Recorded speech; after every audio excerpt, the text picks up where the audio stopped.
नमस्कार दर्शक बंधु स्वागत करुच्ची मोर चैनल को। आसतु आज वीडियो रे आमे वेजिटेबल नेम माने पनीपरिबार नाम सब शिखिबा। 10टी पनीपरिबार नाम जहाको कि आमे इंग्रजी रे शिखिबा, ताको केमिति उच्चारण करिबा, तार अर्थ कोन आ से देखिबा को किपरि सब ए वीडियो माध्यम रे आमे जानिबा। आपनको पिला मानक पई जदि ए वीडियोटी शिक्षणीय होई थाए ताहले चैनल को सब्सक्राइब करंतु, वीडियो को संपूर्ण देखिबा को जमारे भी भूलिबे नाही। ताहले चलंतु आरंभ करिबा। प्रथम रे हैला पोटैटो, POTATO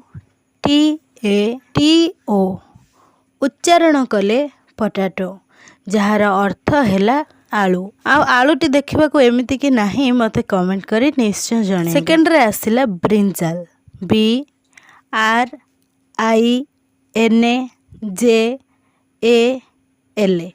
उच्चारण कले ब्रिंजाल, जार अर्थ हैला बैगण। टमाटो,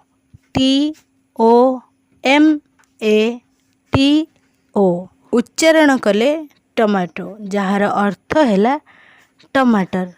कैरट,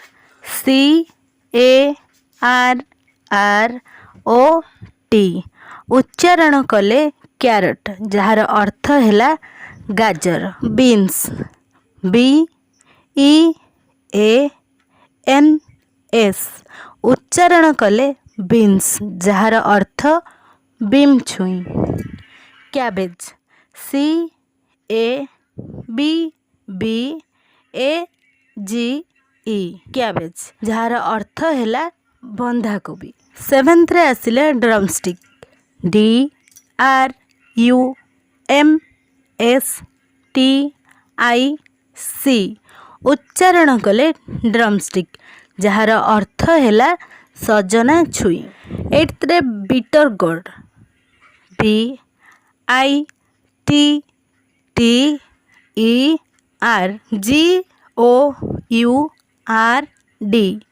उच्चारण कले बीटर गोर्ड, जार अर्थ हैला कलरा। 9th रे आसिला पॉइंटेड गोर्ड, POINTED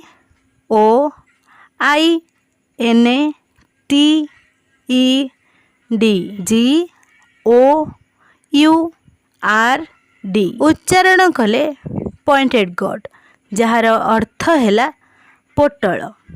10th रे आसिला लेडीज फिंगर, LADYSFINGER जहाँ को उच्चारण कले लेडीज फिंगर, जार अर्थ हैला भेंडी, जार चित्रटी एबे तुमे माने देखि पारुछ। पिला माने केमिति इंग्राजी हो किंबा ओडिया हो सबु पाठ्य खसड़ा को खूब सहज उपाय रे शिखि पारिबे मोर एई छोट प्रयास। सेथिपाई जदि वीडियोटी आपण मानकु भल लागि थाए ताहले लाइक करिवे, शेयर करिवे। नेक्स्ट रे को टॉपिक ऊपर मु वीडियो बनेबी मते कमेंट करी निश्चय जणेबे। धन्यवाद।